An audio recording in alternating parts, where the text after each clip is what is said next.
Hello there, YouTube. Devin here again. Good morning, all of you.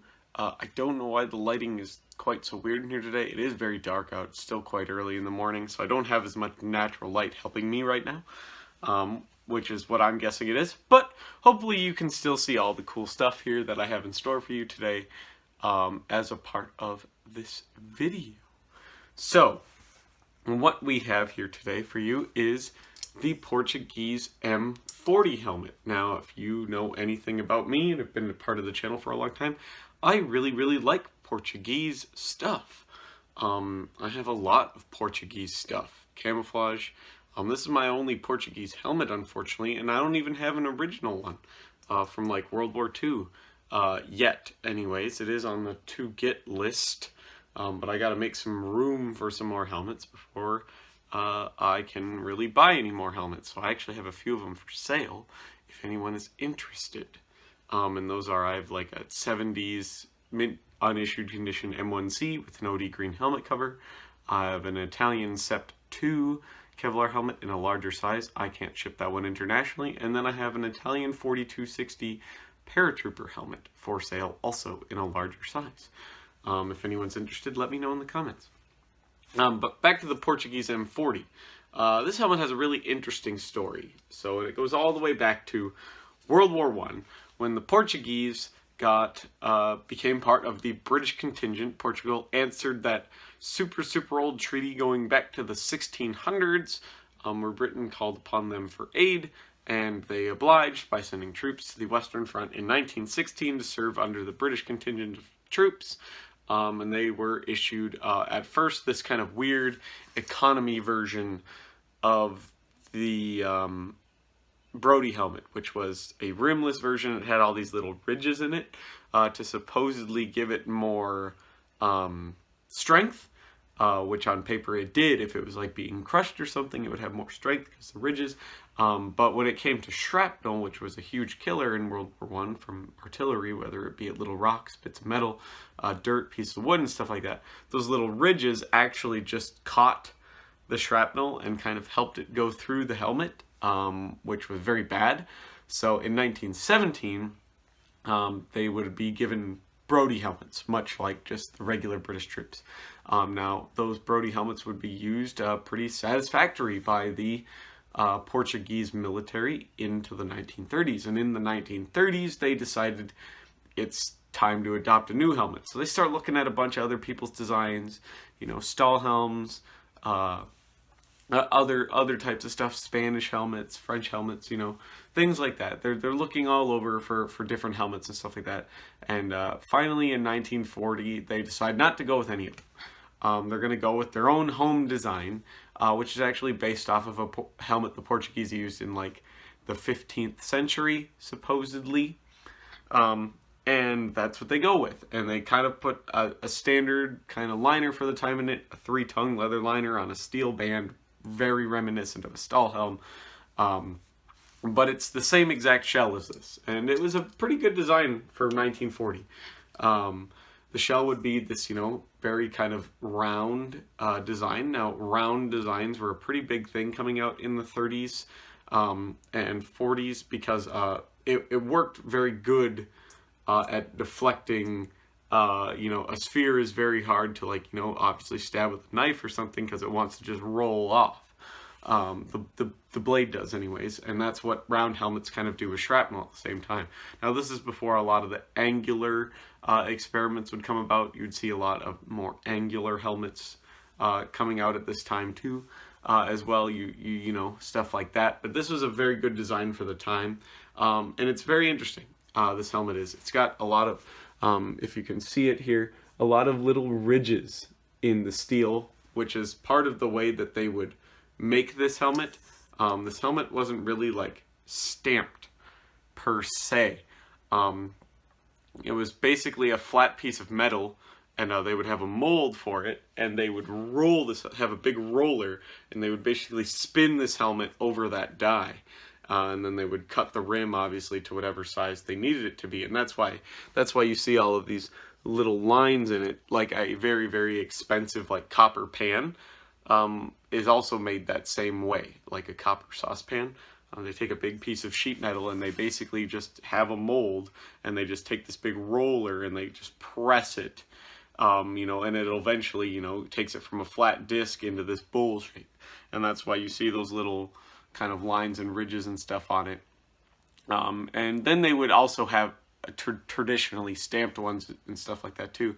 But a lot of that came down to with, you know, what Portuguese manufacturing they had at the time. Portugal being obviously a fairly small country, didn't quite have the huge manufacturing capabilities that most countries had. They would later go on to, you know, use this helmet for a very, very long time, basically up until the 90s. In 1963, they would come out with a new liner that would be based on the American World War II style liner, the Riddell style suspension type liner, and it would be made out of like this kind of cotton blend fabric type canvas material, which I'll show you. I'll show you the closest thing I have to the original Portuguese M40 liner when we flip around and look at the liner. And then I'll show it to you, which this one has the 63 liner in it. I'll show you the 63 liner as well, so you can see them right there side by side. After that, we will flip the camera around. I will put this helmet on. I'm going to shake my head around, see how it fits, how the fit and finish, how the feel is, and all the other good stuff. See if it bites when we simulate going prone, and all of that other good jazz. So, but we'll get there when we get done with the history of this helmet. So this helmet would be used, you know, in one form or another up until the 90s, where it would be ultimately replaced by the Pasket. This helmet's still in use to a degree in some ceremonial duties and some other little interesting bits and bobs, some security agencies and whatnot.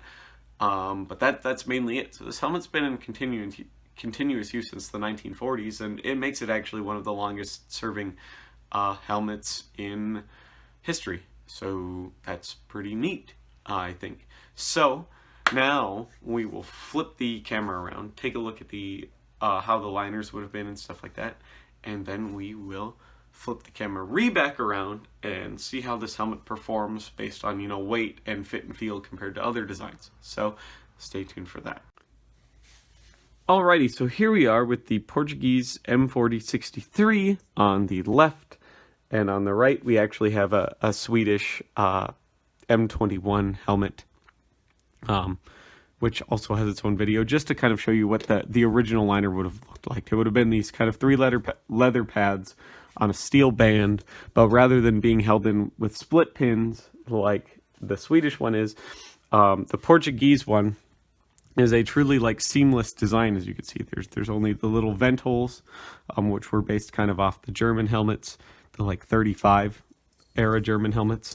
But you can see these little kind of clamps that are in here, these two little, well, this is an A washer, literally is just like an A washer. You can even see the little screw hole in it, but this one doesn't have it because this would have been a conversion from an M40. Later ones might have had screw holes. I haven't seen it, but you can see this thing here where these little clamps, you would just unbend these little prongs, and then you could pull the steel band out that had the pads and stuff on it and whatnot, and the chin strap and yada yada, this and that, and then you would just drop in a new one, and then you would fold these metal tabs back over. And this is no exception. When they went to go drop in the cotton ones, you would see the fact that they had all of these little tabs, and so it was really easy to just put these, you know, cotton liner in with these metal tabs and then just fold the tabs back over like the steel one, like with the steel band and the leather liner. So it would have initially looked a lot like this, though, your traditional kind of 2-point leather chin strap and these 3 pads with an adjustable drawstring at the top on a steel band, very reminiscent of the M17 Stahlhelm and M18 Stahlhelms from World War I. And it would continue to serve, obviously, in that kind of regard into the newer Stahlhelms, but not with the 3-pad system. But the M40 would have had the 3-pad system. So, but that's what the liner would look like compared to each other. So this is the 63 pattern. That's what the M40 pattern would have originally looked like, or something very similar to it. So now we will flip the camera back around, you know, and see how this thing fits and feels and stuff like that, you know, especially since this is the 63 pattern. It's got the new 3-point chin strap and this nice plastic chin cup. whereas the original one would have only had a 2-point chin strap. But that's all right. It's nice for stability having more than just a 2-point chin strap. So we'll flip it around, try this thing on, see how it fits, how it feels, how it works, how it functions, and all the other good stuff compared to some other helmets that I've worn in obviously all of my more recent kind of helmet videos since I got editing software, and we'll compare it to all of those. So stay tuned for that. Alrighty, so here we are back in front of the camera. We are now going to put on the Portuguese M40 style of helmet. Now this is kind of weird, the M40 63, sorry, because how you have to put this helmet on is you have to undo this rear strap, buckle, and put the helmet on. Much like you would do like an early Orlite helmet, if any of you have had any experience with those, and stuff like that. And I really don't like this system. I think it's a little bit too hard and too finicky to put on, just because it takes forever, and it's on the back of your head, so you have to then, route this strap accordingly through this buckle, make sure it's tight or snug, however you like to wear it, and you have to keep routing this chin strap.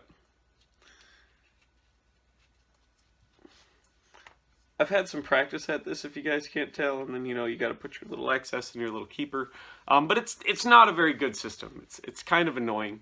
But here's how the Portuguese M40 would fit and look being worn on a soldier. It's obviously very shiny, which was a problem if when it rained. This helmet would be even more shiny, which can kind of give away your position. But it's a good thing the Portuguese didn't really participate in any wars with this design, other than kind of some of the African bush wars, the colonization type stuff. So the chin strap obviously has this nice plastic chin cup, making this helmet incredibly stable. Basically no movement, no play in it. This rear kind of chin cups, like chin straps that go to the back bales of the helmet, are kind of cutting into my earlobes, as you can see there, because they are incredibly high on this chin strap. And then you can adjust this though via these little Velcro tabs, and there's 2 double D buckles to provide tension as well, because I don't think they always had Velcro. But you would be able to adjust the obviously length of the chin strap there by just sliding out extra fabric. And so if you have a longer head, you probably don't have this problem, but I don't. So it is kind of, these straps are kind of cutting into my ears right now, which is unfortunate, but it wouldn't be a problem for everybody. It would just be people with similar head styles to mine.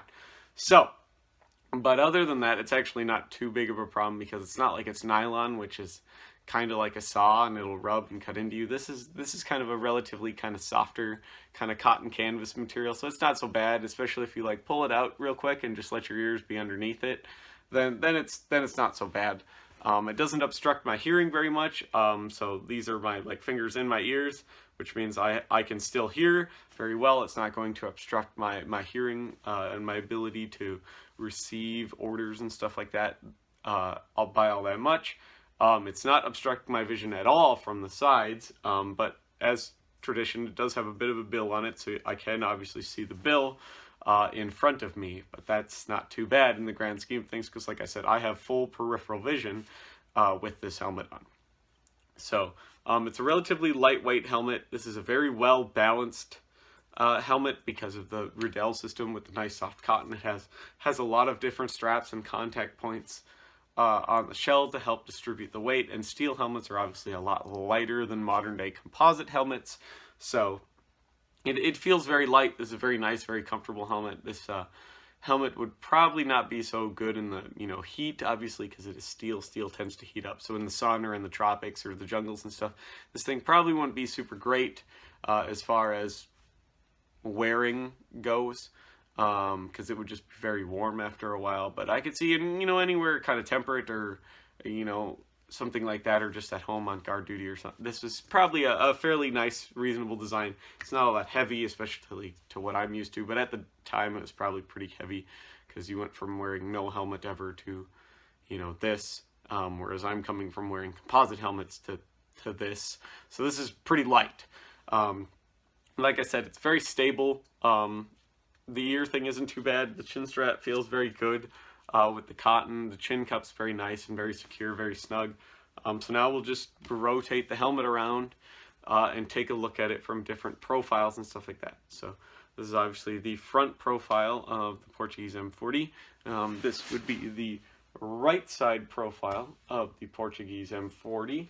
This is the rear profile, and so now we're going to, I'm going to look up as high as I can to see how the chin strap, tugs on your head, to see if the shell bites into my neck anywhere, stuff like that. So to see if the design has any problems in that regard. So if I look up, I'm not really getting any tugging on my head from the suspension. It does kind of move and kind of roll and flex because, again, it's not nylon. It's a very kind of cottony material.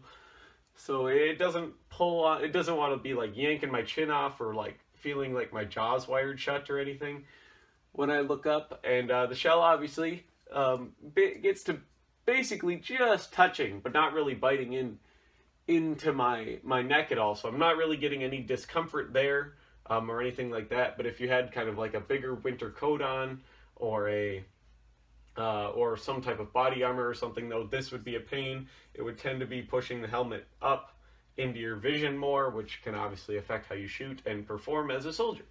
So, and then here we have the left side profile, and then we'll bring it back around right here to the front.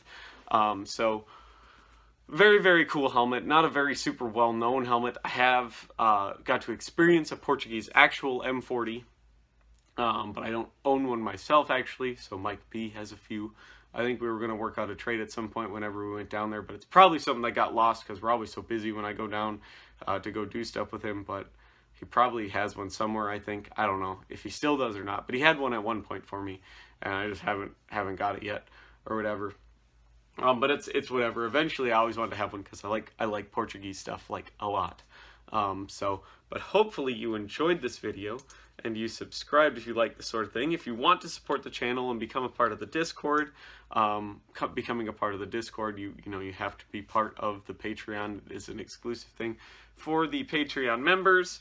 If you want to do that, it really, really goes a long ways to help to support the channel. That's how I got a lot of my updated camera equipment, why I'm not shooting on a chair anymore, why I have, a lovely 4K webcam for live streaming, which I haven't been doing anywhere near as frequently because I've been so busy, and why I have editing software. Why you're seeing this video edited is because the Patreons decided to support me for as little as $1 a month, and it goes a long ways to really, really help the channel. It's the best way to support it, obviously, or if you think I'm worth a one-time donation, on the banner of my channel there is other ways to donate and or contribute to the channel as well, should you so choose. Goes a long ways, means the world to me that you guys do that, but the Patreon members are going to have access to, obviously, the ability to send me pictures, ask me questions, stuff like that, Patreon members also get to participate in the live stream. The more money you spend per month, obviously, the bigger the chance of you being on the live stream, and obviously how much you interact with the Discord